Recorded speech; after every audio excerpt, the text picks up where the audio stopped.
So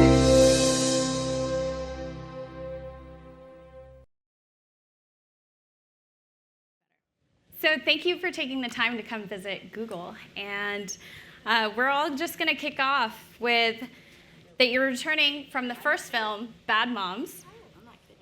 And Christmas is approaching in this film. So where do we find each of your characters? Okay. I'll start.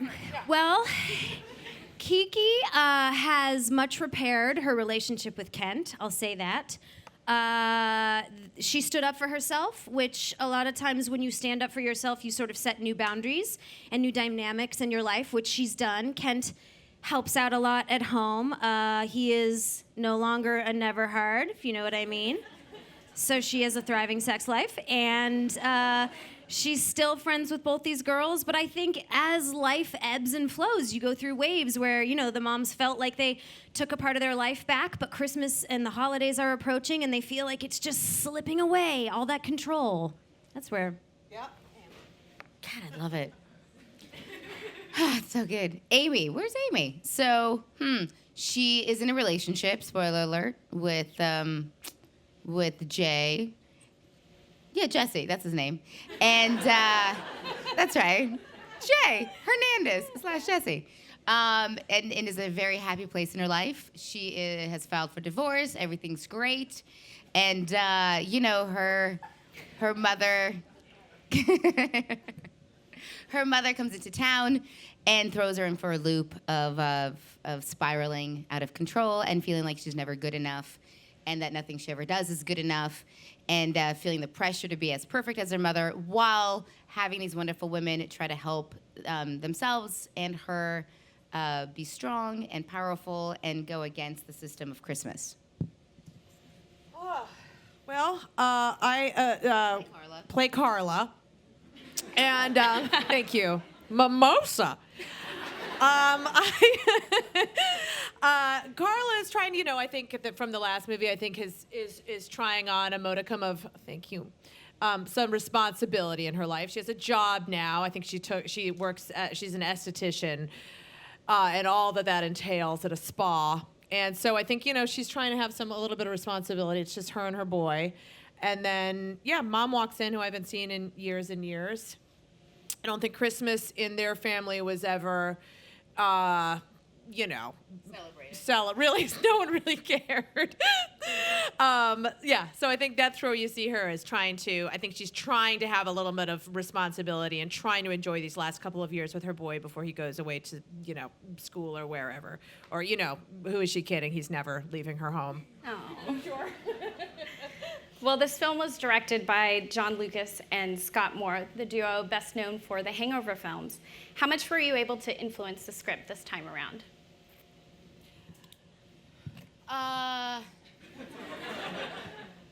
would say, yeah, a lot. It was a really nice collaboration. God, I hate the sound of my voice. Sorry, guys. It was all done very quickly. Between the time of, yes, let's do a sequel to let's shoot the sequel to it coming out, it's probably been 9 months total. And so the guys had a short period of time to write the script in. I would say, all in all, a pretty good amount of influence, as much as they were willing to listen to me talk and do rewrites and notes with them. But they're so great and so inclusive, and I think they wanted it to be as good, if not better, as the first one. And so they were more than willing to sit down and talk to anybody, you know, who was willing to give them notes. I mean, we were so excited when we heard at least I was, when I heard the idea of like where the sequel would be set or what time of the year, because there really isn't another period where, you know, mamas in particular are so expected to make magic happen for everybody else in their lives. And it's like, you know, behind the curtain, she's sweating and miserable. And then there's like an innate comedy timeline of Christmas Eve. You know, it's like inherently you have to try to get to, there's a countdown, so like, you know, comedy-wise, we knew, and it, you know, it's such a crazy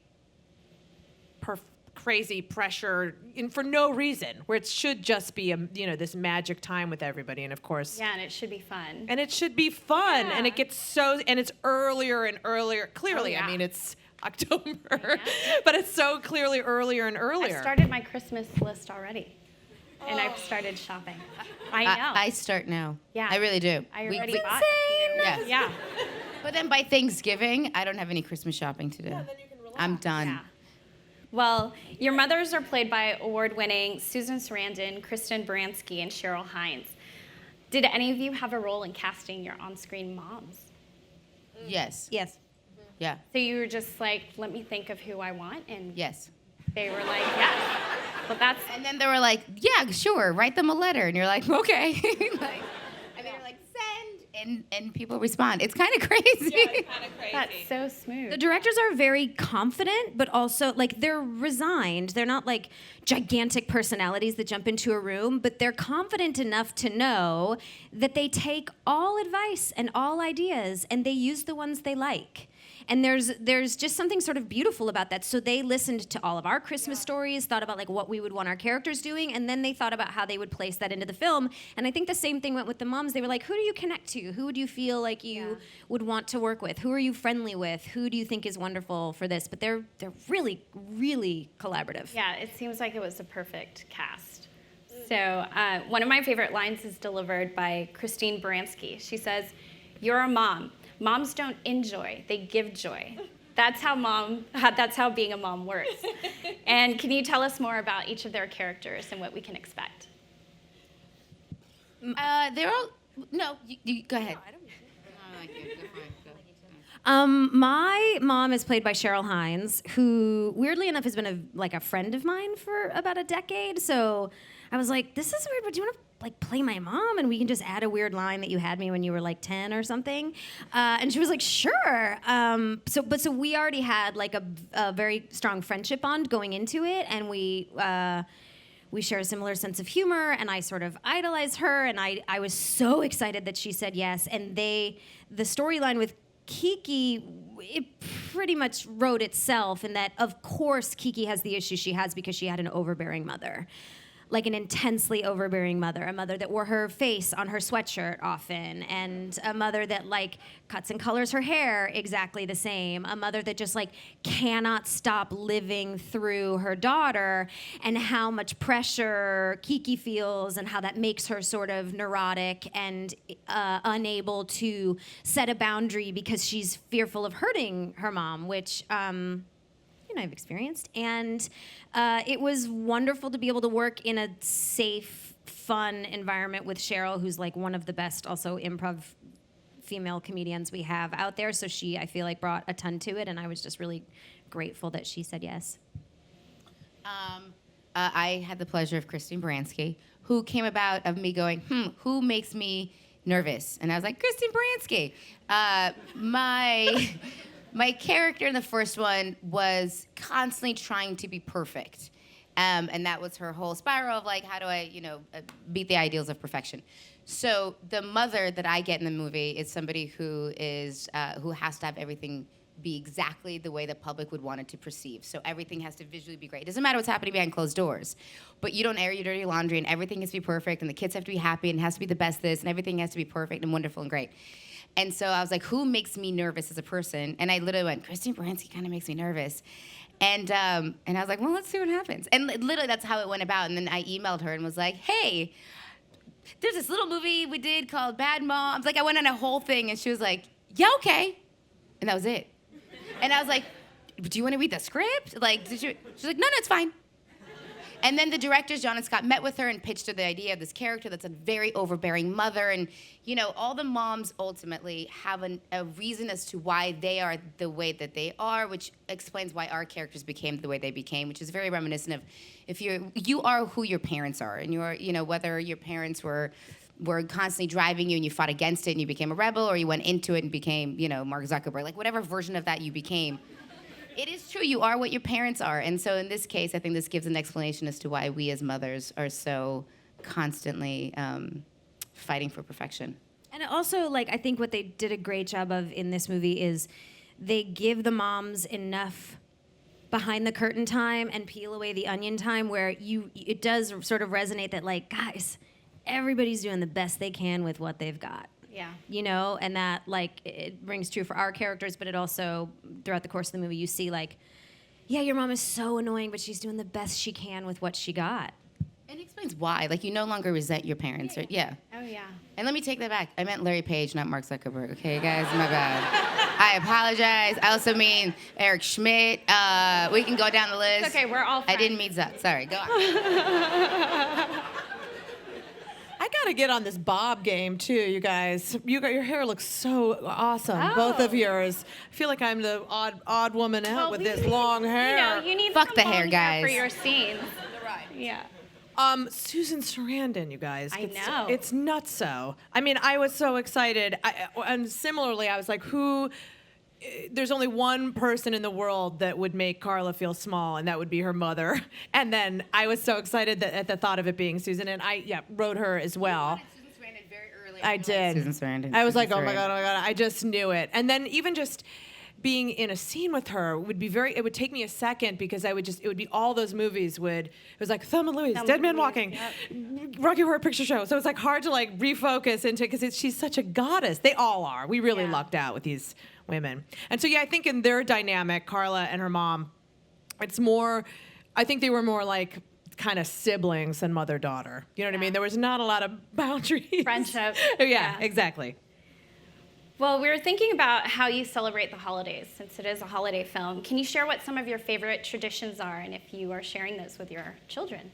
Oh my God. Well, when I grew up, we used to have to sing Happy Birthday, Baby Jesus on Christmas Eve. I'm not kidding you. My mom We would all get a do that cake now? and we would be like, Happy Birthday. And I had so many questions. I was like, how many candles? Like, it was so confusing. I have not passed of that on. candles. Yeah, I have not passed that on, but that was something we had to do. That's Literally amazing. sing Happy Birthday, Baby Jesus. Be like, Happy Birthday, Baby Jesus. And we were all like, just did it. So weird. Baskin Robbins Santa Claus cake. So it was confusing on a lot of levels. Even better. Yeah. I got nothing, you guys. I don't know can't that we top can this. top that. Tradition that I've passed down. I don't really have none. I mean, no, because you know what? I'm Jewish, you guys. So not to be like, wah, wah, don't really celebrate Christmas. But, sorry. I also grew up in communist Russia where you don't really celebrate things. But I do now, so yay. I think like we're creating traditions is the best way that I can explain it. So, you know, our kid doesn't, how do I explain this? She's having a hard time grasping why a man is coming into our house through a chimney. So, spoiler alert. We're not teaching her about Santa Claus. We're not teaching her, but we try to explain to her that there's a man that's coming into the house, and she was like, "Why?" Stranger. Like So weird. It's like weird. one night a year but if your breaking kid and entering believes is in it, it's okay. great. But if your kid believes in it, it's great. It's Also, weird. he's got a bunch of exotics on the roof. He's in a jumpsuit and combat boots, but like, don't worry. Did your And he's kids buy it? Because mine's not buying it. She's But like, if I one don't of get them it. does, one looks of them like doesn't. Justin Harley or Jay Hernandez, maybe that would be okay. It's Not for my daughter. scary though because I get it. try to be so honest about everything else, and even like during Easter, I was like, "Bunny, too far. It's too far." I was like, "We play a game where we pretend and imagine this giant bunny brings us an Easter basket, but Mommy went to the store and got this for you." But around Christmas, everyone talks about it, and you don't ever want to say it in front of another kid because you don't want to insult another parent and like take over. That's their domain. But like, I'm having a hard time lying to them about I it. tried lying. I'm really trying. Also, like- I'm like, Santa's totally awesome. gets And she's worse. like, I don't There's get it. Tooth fairy, you name it. It's Yeah, but just also, going. so like, but then Giant when they bunny. find out, they're gonna go, "What else have you lied to me about?" Well, that's what's true. confusing. It's and then when your that's kids. like, shit, I shouldn't have lied. You're right. I It's- lost yes. it. It's when your kids have like- questions about God, but then you're like, but with definitively like, but there's a tooth fairy. Right, but you're like, exactly. well, some people believe this.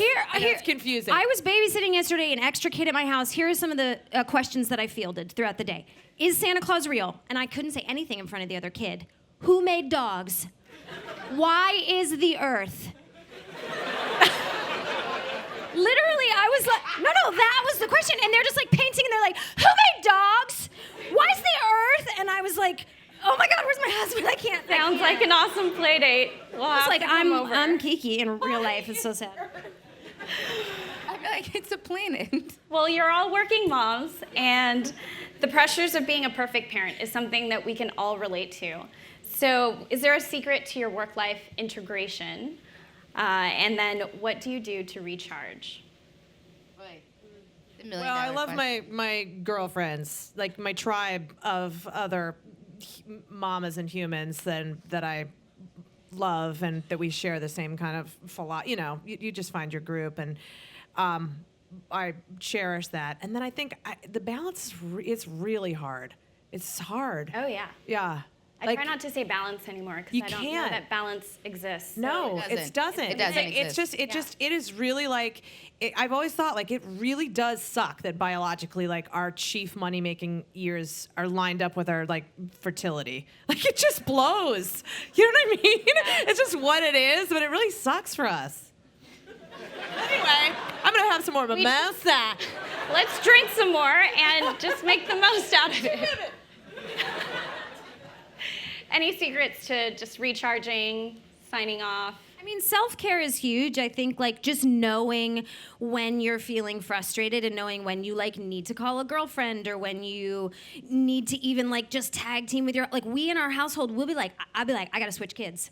I don't want this one anymore. Oh, yeah. I'm not doing this one right now because Yeah. like one of them will be I want to switch. And then he's like, got it, totally. And then we switch because sometimes you just need to know when you're getting higher, your thermometer is getting higher, and whether that goes for like, oh, it's been 4 months since I've had like a girls' dinner, I'm gonna do that. Any amount of self-care, and never ever beating yourself up for needing self-care. I used to do that all the time, and I was like, no, I should be of service to my family, and I was like, no, I can get a manicure like once every 6 months, like that's okay. Do you know what I mean? And not killing myself for it, and also surrendering to the fact that there is no balance. Right. It is only just have a mantra, like just be where you are. Like when I'm at home, I focus on my family. When I'm at work, I focus on work and scroll through pictures of my family. But you just have to be where you are. It's really just mindfulness. Like there's no the balance is such a sad joke. Yeah. Yeah. I mean, I can just talk for the sake of talking, but I actually have to. Everything that you said, I agree with. There's no balance. But I also don't want it to be like a woman thing. There's just no balance if you're a working parent. There is no balance. Yeah. It doesn't matter if you're a man or a woman. I am incredibly fortunate, and I've said this before and I'll say it again. I do have an amazing partner in life. I do. Who just, woo, that's right. Woo, you guys. Woo, my partner. He's fucking awesome. And I'm not gonna shit on him because he's great. And guess who was home with the kids today at 5 a.m. when I was getting ready? He was awesome. And I had to go away for 5 months to shoot something, and he took the time off from work. He's like, we travel as a tribe, as I know you do. Where one goes, the other one follows with the kids. And for 5 months, he was on a flip schedule. So we were in Europe, so he would work from 9 p.m. to like 5 in the morning, and then be with the kids all day. Never once did he complain, and all the time he would go, I'm so blessed that I get to spend this much time with the kids. And it's the most great, you take it for granted having a partner, whether it's, hired help or a husband or a wife or whatever.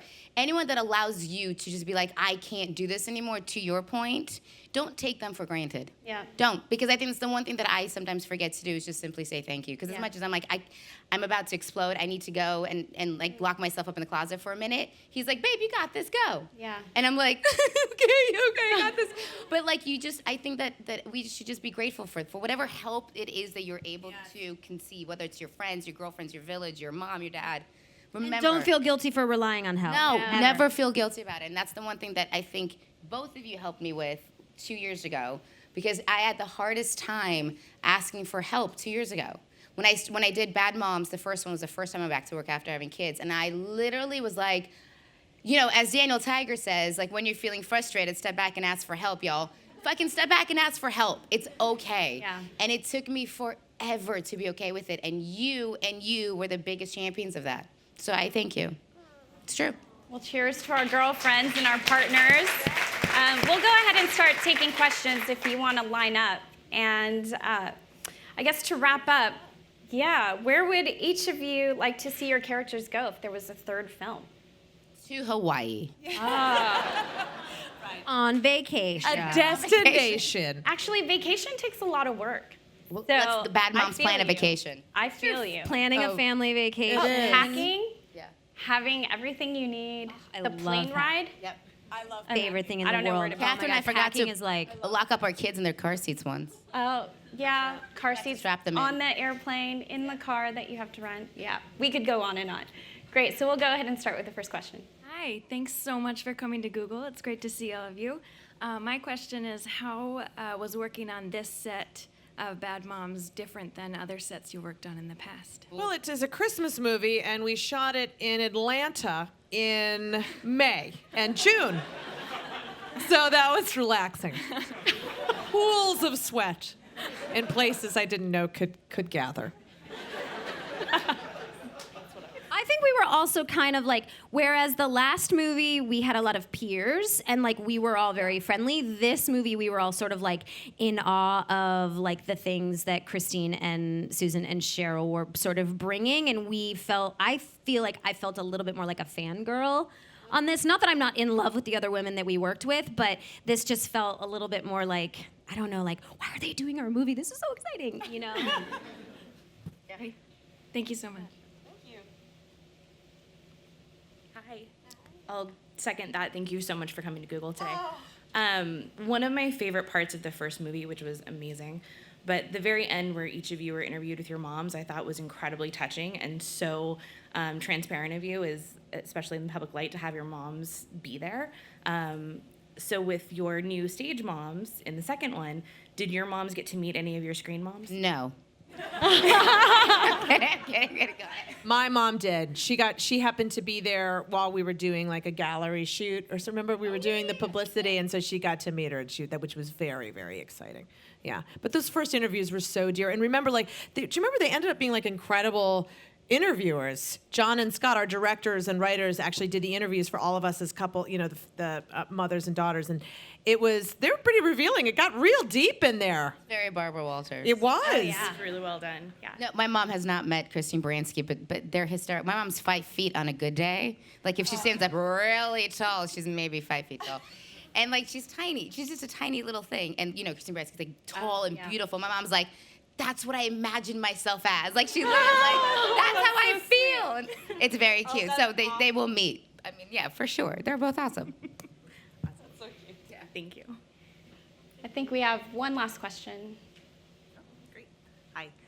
So thank you, first off, for doing the movie, giving us a reason to go out, get drunk, and get all the like weird kind of awkward moms from preschool together. Yes.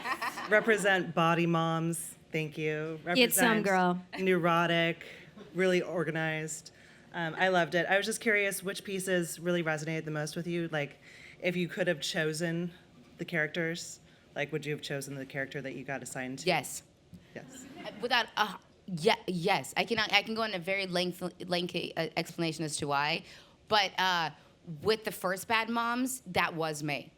I literally was like, I had so much pressure that I put on myself, not anybody else, of like, everything has to be perfect for my kid, for my life, everything needs to be organized, I need to figure this out. And I literally was going crazy because I was like, what's a shower? Like, I forgot to take care of myself so much so that it was the most perfect therapy session was doing this movie. Like, both of these films have been like giant therapies for me. I'd say Carlo is more my spirit animal. Like, I wish. That's actually reassuring. Yeah. It's good. Yeah, I wish. I think we all wish. We got a little inner. Oh yeah, we all have some of her in us. When I first read Mila had this script, and she called me and she was like, read this script, you should do this with me.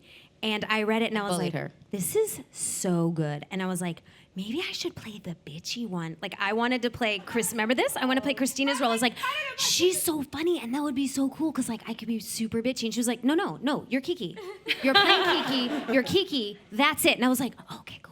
And then I realized, like, that's such a Kiki thing to do, to be like, ooh, maybe I could play the vixen. And everyone would be like, no, that's not your essence. Thank you. Thanks for being true to yourselves. Well, in closing, on behalf of all the bad moms at Google, I want to thank you for portraying the realities of being a mom and giving us a reason to have a mom's night out.